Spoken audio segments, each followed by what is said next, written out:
आप सभी को मेरा नमस्कार। मैं तो देवी भावना ब्लॉक चुराग तहसील फसोद डिस्ट्रिक्ट मंडी मध्य प्रदेश से आई हूँ। मैं ये जैसे आप सभी ने मुझे ये मौका दिया इसके लिए बहुत बहुत धन्यवाद। मैं जैसे मेरी मम्मी वगैरह बोलते थे ना पहले कि बेटा ये जैसे सीड मिलेट अनाज का होता है उसको हम पहले अवॉइड करते थे कि मम्मी क्या बोल रहे हैं, पौधे की रोटियाँ बनाओ, ये उगाओ, विरोध करते थे शुरू में। बट फिर मैंने महसूस किया कि ये मम्मी में बोलते हैं तो ठीक ही बोलते होंगे। फिर मैंने भी प्रैक्टिस की, मुझे भी बनानी भी नहीं आ रही थी और उगानी भी नहीं आ रही थी।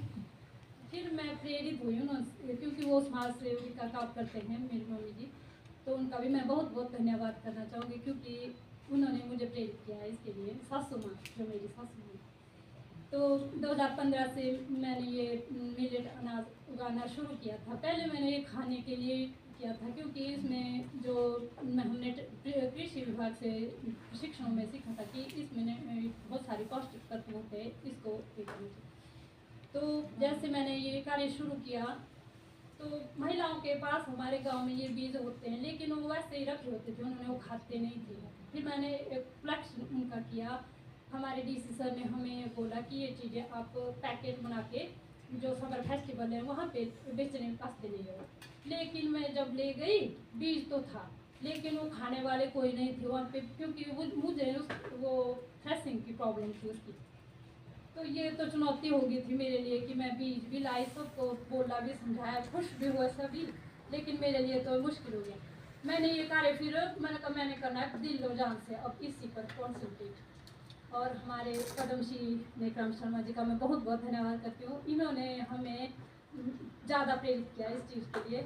तो फिर इसके बाद मैंने मिलेट पर जैसे कोदा, कावड़ी, चिड़िया, बाथू जो हमारे ये फसल होती है ये उगाना शुरू कर दिया। फिर इसको थ्रेसिंग करने के लिए भी मैंने जो वसंत फाउंडेशन है उन्होंने हमारी सपोर्ट की इसके लिए MRR के माध्यम से। फिर कृषि विभाग ने हमें इसकी मिक्सियाँ दी, हमारे जो इसकी थ्रेसिंग करने की मिक्सियाँ होती हैं वो दी। उसके माध्यम से फिर मैंने उसका आटा भी बनाना, फिर जो थ्रेसिंग चावल हुए, आटा हुआ, अलग अलग प्रोडक्ट तैयार किए। फिर उसके बाद ये कि बीज अब कम मात्रा में तो था, ज़्यादा भी करना बढ़ाना था इसको।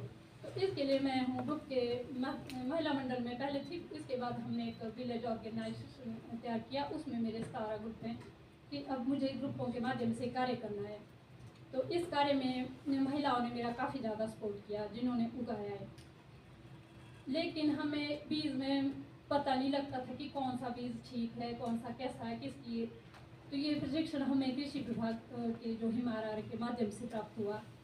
तो इसमें हमने डाइवर्सिटी ब्लॉक लगाया। मैंने 4 किसानों के डाइवर्सिटी ब्लॉक अपना पौधा लगाए। इसमें हमने प्रशिक्षण में उनका पासपोर्ट डाटा बनाना और कैरेक्टराइजेशन डाटा उसका पूरा जो अंत तक वो सीखा इस ट्रेनिंग में। आज हमें पता है कि कौन सा बीज अच्छा है, कौन सा ये है। इससे मुझे ये अनुभव हुआ है कि जब तक हमें बीज की नॉलेज नहीं होगी तब तक हम उस पर अच्छा कार्य नहीं कर पाएंगे। लेकिन जो हमने ब्लॉक लगवाए इससे हमें ये नॉलेज होगी है कि इस बीज की प्रोडक्शन ज़्यादा है, इसकी कम है, इसकी ये है, पूरा इसकी नॉलेज हो गई है।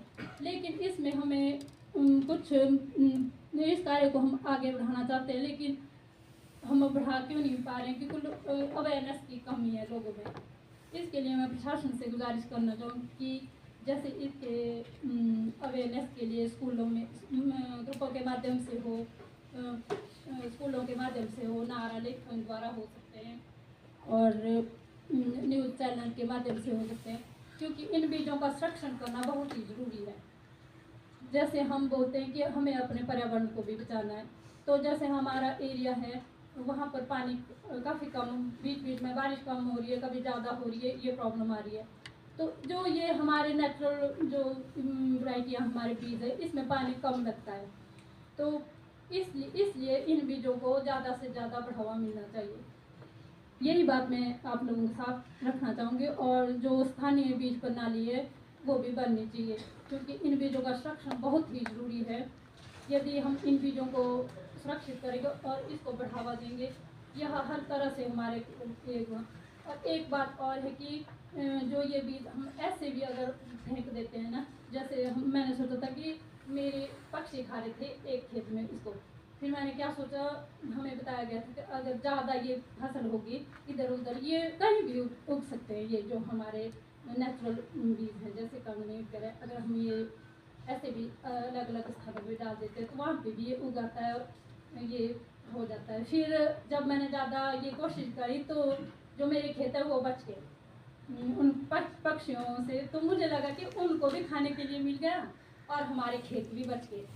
अगर हम आसपास भी अगर वन विभाग भी इन चीज़ों को थोड़ा सा प्रमोट करें तो उस तरह से ये चीज़ हो सकती है। इसके साथ ही मैं आप सभी का बहुत बहुत धन्यवाद करती हूँ, क्योंकि जब एक आम जनता और सरकारी विभाग बड़े बड़े अधिकारी हमारा सपोर्ट करते हैं, आपस में जब मिलकर कोई कार्य होता है तो वो एक अलग उसकी एक पहचान बन जाती है।